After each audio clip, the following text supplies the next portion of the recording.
বন্ধুরা, আলু ভর্তা করব, তার জন্য আলুগুলোকে এখানে দেখো পাতলা পাতলা করে কেটে নিয়েছি। নুন হলুদ দিয়ে মেখে রেখেছিলাম, সেখান থেকে জল বেরিয়েছে। তো আলুগুলো এখন ভেজে নেব, ভেজে নিয়ে তারপর আলু ভর্তা করব। তো দেখতে থাকো। আলু ভাজা চলছে।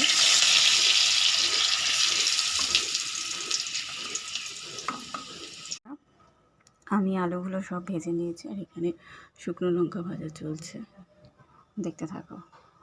বন্ধুরা, আমার এখানে শুকনো লঙ্কা, কাঁচা লঙ্কা আর রসুন ভাজা হয়ে গেছে। এখানে পেঁয়াজ ভাজতে দিয়েছি, পেঁয়াজটা ভেজে নেব। এখানে আমার পেঁয়াজটা লাল লাল করে ভাজা হয়ে গেছে, এবার তুলে নেব। চলো তুলে নেওয়া যাক। দেখো বন্ধুরা, আমার সব ভাজা হয়ে গেছে, এবার শুধু মাখার পালা। এবার একে একে সব মেখে নেব।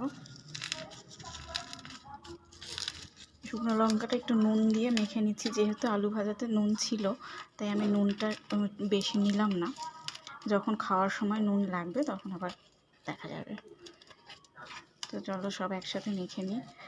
রসুন, কাঁচা লঙ্কা, শুকনো লঙ্কা, পেঁয়াজ সব একসাথে মেখে নিয়েছি। এবার আলুগুলো মাখবো।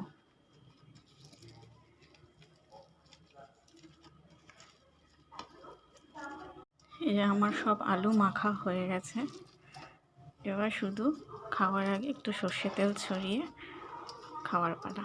আর যতটুকু নুন লাগবে, যার যেমন স্বাদ মতো নুন লাগবে সে সেভাবে খেতে পারে। তো এইভাবে আমি আলু ভর্তাটা করলাম। কেমন লাগলো অবশ্যই জানাবে, আর তোমরাও ট্রাই করতে পারো, খেতে কিন্তু দারুণ লাগে।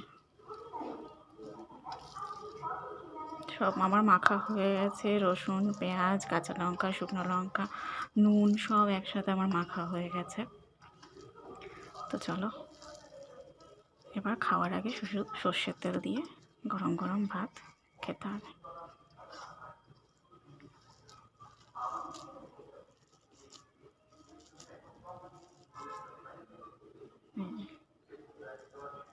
আলু ভর্তাটা আমার কমপ্লিট।